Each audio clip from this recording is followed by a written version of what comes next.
Divine emperor का episode number 2 का starting वहीं से होता है जहां से हमारा लास्ट एपिसोड खत्म हुआ था। तो चलो स्टार्ट करते हैं बिना किसी बकचोदी के। तो उसके बाद बटलर ली हमारे एमसी को संभालते हुए कहते हैं, हाँ, जब तक यंग मास्टर उठ सकते हैं और अभ्यास कर सकते हैं तो मैं जाऊंगा वही परिवार की लड़की के पढ़ाई से लौटते ही शादी का प्रस्ताव रखूंगा। यंग मास्टर की वाइफ खूबसूरत और अच्छी होने वाली है, अब हमारे अच्छे दिन आने वाले हैं। तो हमारे एमसी मन में सोचता है, वही लड़की क्या वह उस महिला की बेटी है जिसने वही उस वांग से शादी की थी? इस बॉडी के अंदर अभी भी कुछ यादें हैं। फिर हमें पुराने मेमोरीज को दिखाया जाता है जहाँ एक लड़की हमारे एमसी से कहती है, ब्रदर लू तुम मुझे फूल खरीदने क्यों नहीं ले जाते? आप हमेशा सर्वश्रेष्ठ फूल को चुनते हैं। फिर हमें जब दोनों बड़े हो गए होते हैं तो उस टाइम का मेमोरीज दिखाया जाता है जहाँ पे लू जिंगचेंग उस लड़की की गोद में सर रखकर सो रहा होता है। तो वह लड़की कहती है, ब्रदर लू सो मत, चाहो उस वांग को अपनी शॉर्ट अभ्यास करते हुए देखें। फिर हमें एक और अदर टाइम का मेमोरीज दिखाया जाता है जहाँ कुछ लोग हमारे एमसी को बेकार और यूजलेस बोल रहे होते हैं, उससे लड़ने के लिए ट्राई कर रहे होते हैं। तो वह लड़की कहती है, कौन कहता है कि ब्रदर लू यूजलेस हैं? ब्रदर लू दुनिया के सबसे अच्छे आदमी है। फिर हमें उस टाइम का भी मेमोरीज दिखाया जाता है जब वह लड़की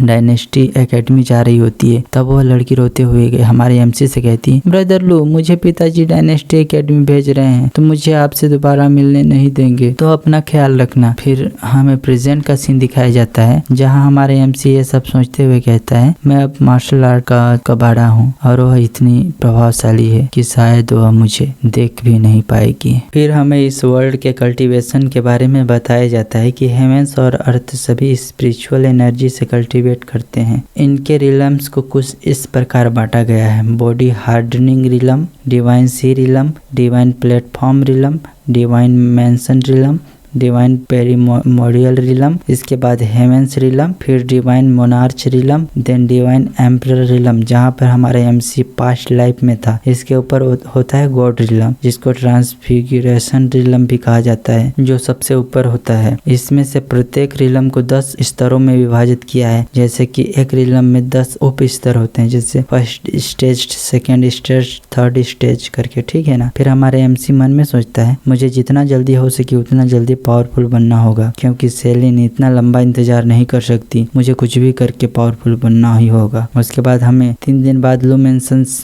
में दिखाया जाता है जहाँ पे सभी लोग इकट्ठा हुए होते हैं। तो एक एल्डर कहता है, लॉर्ड लू बेहतर होगा कि आप सीक्रेट टेक्निक को मुझे वर्मिलियन बर्ड हाउस को दे दें। फिर हमें उस एल्डर के बारे में बताया जाता है कि वर्मिलियन बर्ड हाउस का एल्डर तांग झेंगई है। तो दूसरा एल्डर कहता है, व्हाइट टाइगर हॉल वास्तव में अच्छा पैसा दे सकता है, मुझे यकीन है कि लॉर्ड लू अब संतुष्ट होंगे। फिर हमें इस हट्टे कट्टे बंदे के बारे में बताया जाता है कि यह व्हाइट टाइगर हॉल का एल्डर जूजेन है। तो हमारे एमसी पूरे एटीट्यूड में कहता है, मेरे द्वारा गाओ चेंग फेंग को एक सीक्रेट टेक्निक आर्ट से मारने की खबर तेजी से फैल गई और जैसा कि मुझे उम्मीद थी कई प्रमुख शक्तियां मुझे भर्ती करने में इंटरेस्टेड होंगी। तो एक तीसरा एल्डर कहता है, लू जिंगचेन आप स्वयं फ्लाइंग ईगल कैसल से आए हैं, जब तक आप सीक्रेट टेक्निक को सौंपने के इच्छुक हैं मैं फोर्ट मास्टर को आपके और गांव परिवार के बीच संघर्ष को सुलझाने के लिए हस्तक्षेप करूंगा और आपका लू परिवार किले में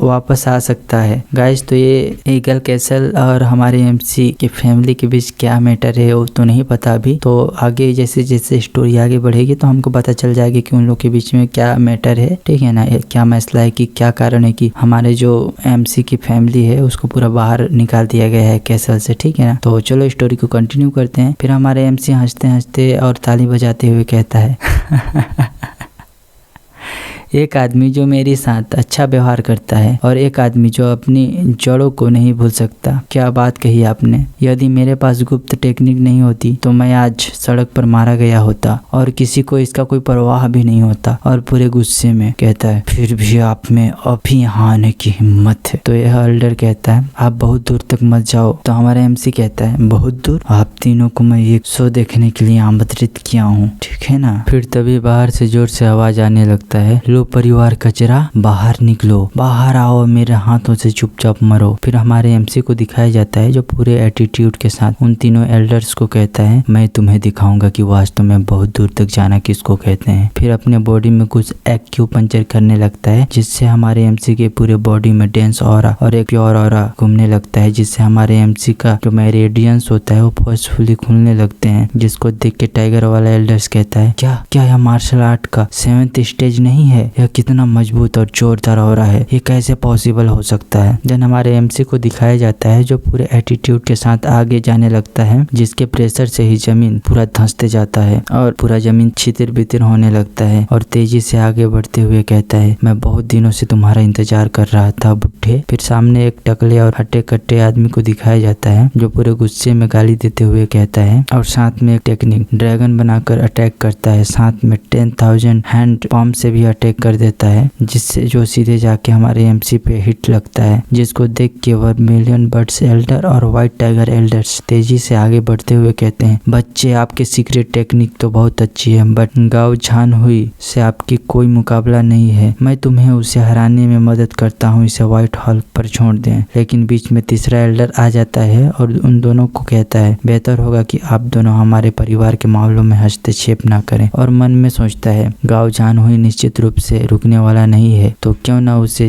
लूजिंग चैन को मारने दिया जाए और सीक्रेट टेक्निक को उसके साथ दफन कर दिया जाए। ये अच्छा रहेगा कि दूसरों के हाथों में न पड़ने से अच्छा वो यहीं खत्म हो जाए। इतना सोचकर वो उन दोनों एल्डर्स पर अटैक कर देता है। फिर हमारे एमसी को दिखाया जाता है जिसको उसके अटैक को रोकने में प्रॉब्लम्स हो रही होती है, जिसको देख के गाओ झान हुई एक फाइनल अटैक करते हुए कहता है, आपकी तुच्छ सी क्षमता के साथ तुम्हारी हिम्मत कैसे होगी मुझसे बदला लेने के लिए और मुझसे टकराने के लिए। और एक अटैक सीधे हमारे एमसी के सीने में एक पाम अटैक जड़ देता है, जिससे हमारे एमसी घसीटते हुए सीधे दीवार में जाकर गड़ जाता है, जिसको देख के छोटी बच्ची रोने लगती है, जिससे गुस्सा होकर झान हुई उस पर भी एक अटैक कर देता है, जिससे वो छोटी बच्ची दूर जाकर गिरती है और अपने माँ के पास सिमट जाती है। जिसके बाद हमारे एमसी को दिखाया जाता है जिसकी आंखें धीरे धीरे खुलती है, बट वो लाल कलर की होती है, जिसके कारण हमारे एमसी की पूरी बॉडी में रेड और रिलीज होने लगता है। इसके बाद हमारे एमसी खड़ा होता है और एक फिस्ट में पूरा एनर्जी गैदर करते हुए एक फाइनल अटैक की तैयारी करता है, जिसको देख के वर्मिलियन बर्ड्स वाला एल्डर कहता है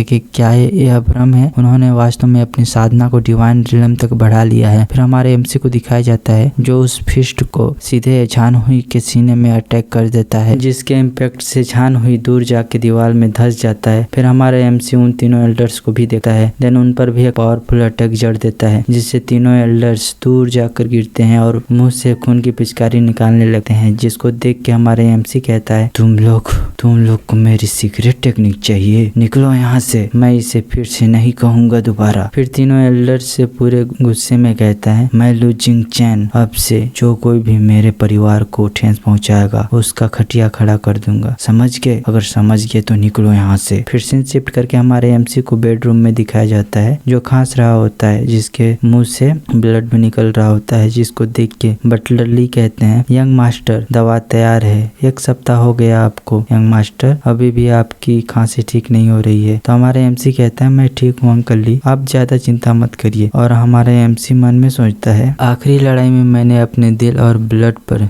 जोर डाला और ऐसा दिखाया मानो डिवाइन लेवल पर पहुंच गया हूँ, लेकिन वास्तव में मैं सिर्फ लाइफ स्पैम को खत्म कर रहा था, क्योंकि मुझ में वास्तविक ऊर्जा तो है ही नहीं। सीजीजी एक ग्रेट ड्रैगन है, तो मैं सेलिन को बचाने के लिए मुझे कम से कम हेवनली प्लेस रिलम पर तो होना ही चाहिए। मुझे जल्दी से निकलना होगा यहाँ से, मुझे मजबूत बनना होगा। फिर हमें नेक्स्ट डे का सीन दिखाया जाता है। फिर सीन शिफ्ट करके एक विशाल बर्ड में 2 लोगों को दिखाया जाता है जो एक पैलेस में उतरते हैं, फिर अंदर जाने लगते हैं, जिनका स्वागत के लिए, इसका वेलकम करने के लिए एक बंदा आया होता है। फिर वह बंदा ग्रीट करते हुए कहता है, मेरे साधारण से घर में मुरोंग एल्डर्स की उपस्थिति वास्तव में मुझे धन्य बना दिया। फिर हमें उस आदमी के बारे में बताया जाता है कि यह रेड रिफाइनिंग सिटी के वेइटेशन लॉर्ड हैं। तो एक एल्डर फिर वह एल्डर कहता है, मैं हिम्मत नहीं करता, मैं तो ये बस एक पुराना सा गुलाम हूँ। जब मिस स्वांगर मेरे बेटे की पत्नी बनेंगे तो आप ससुर होंगे, इसलिए आप इतना विनम्र